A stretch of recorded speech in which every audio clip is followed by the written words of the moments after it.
Well, hello friends, Mark Holmes here, and as always, thank you guys for watching, commenting, and subscribing to the Jobu Sports Report. Without you guys, this literally doesn't work. I'm noticing that I got some barbecue sauce on my shirt because I was making barbecue sauce. You know, we got up early this morning, 5 o'clock, and we got our smoker going. Now check this out.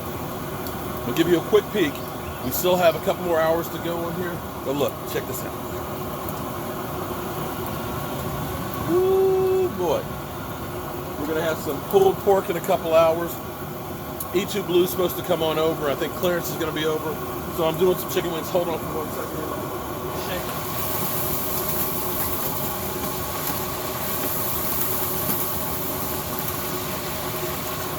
Going to have some Jobu wings and some Bang Bang shrimp. So we're going to have a little live stream and stuff. Just kind of hang out, talk about the rookie mini camps and stuff and what's going on.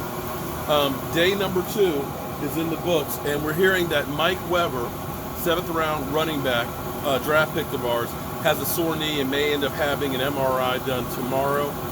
Check it out. We don't know if he hurt it, if there was an individual thing, if it's just sore or whatever. But this is one of the reasons why the Cowboys are taking it easy on minicamp.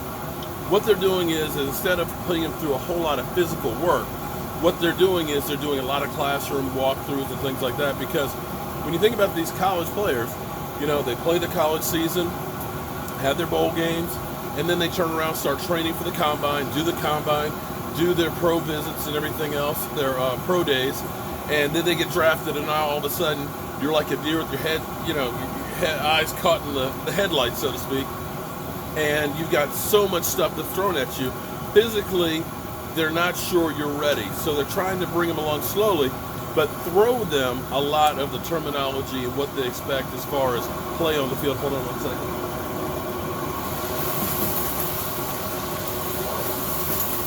Look at that. Unfortunately, the weather's not cooperating with me, so I ended up having to kind of jerry-rig this. So I have a umbrella now to cover up everything so I can cook out here. But you want to try and keep your rookies healthy going to training camp. One thing that killed us in 2017 was everybody had pulled hamstring. Awuzie had one. Jordan Lewis had one. Switzer. Xavier Woods. I mean, we had hamstrings galore. So the Cowboys are trying to take it easy on them. Hopefully Mike Weber, it's nothing serious. Hopefully just a little bit sore and a little rest and everything else, because they only have tomorrow for the workout, and then the whole team comes back together on the 21st. So that's going to be interesting to see how that actually works out and what happens with it. So E2 Blue's going to be coming over. We'll do some live streams later, so hopefully I won't have the issue of the time lapse. I'm going to try and figure out what happened on that one. But one thing that I actually really, really love is this. Rod Marinelli. Rod Marinelli is Yoda. He is like the defensive line whisperer. I have said it many, many times before.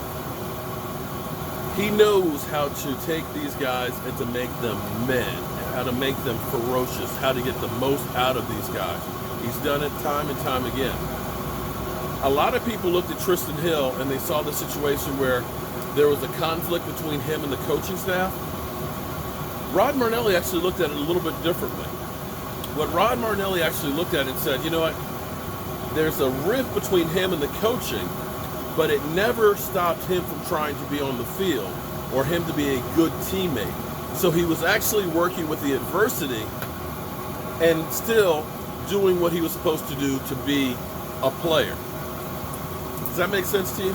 Because when you think about Antonio Brown, faced with adversity of Big Ben, what he did was he trashed Big Ben. He became a distraction. He was not the team player. So, hold on.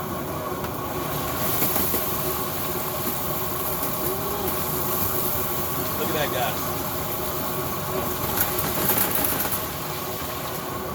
He wasn't the team player that you want to have in there. There's always going to be conflict in life. There's never, I don't care if it's your kids, if it's your wife, there's always going to be times where you're not going to get along and see eye to eye.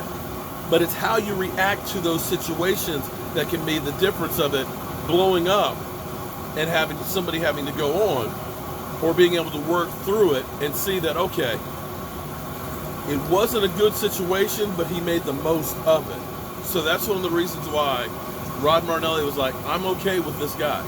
You know, Chris Richard vetoed getting Juan Thornhill for this guy. So there's a lot there that these guys really, really like. And for me personally, it's funny because being a defensive lineman, being a guy who's always down in the trenches getting dirty and stuff at my job, I have wanted our team to concentrate on that number one and the three technique guys. I want big, mean, nasty guys. In the same way the offense goes by the line, in the same sense, the defense stops the offensive line with the defensive line. And now we've got that guy, and I keep looking at him and I keep thinking Warren Sapp, because they're already showing him film study of Warren Sapp and some of the things that he's done.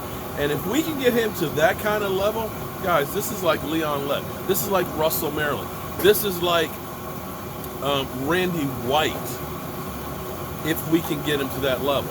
And Rod Marinelli is the guy that takes those guys and gets them beyond what you expected.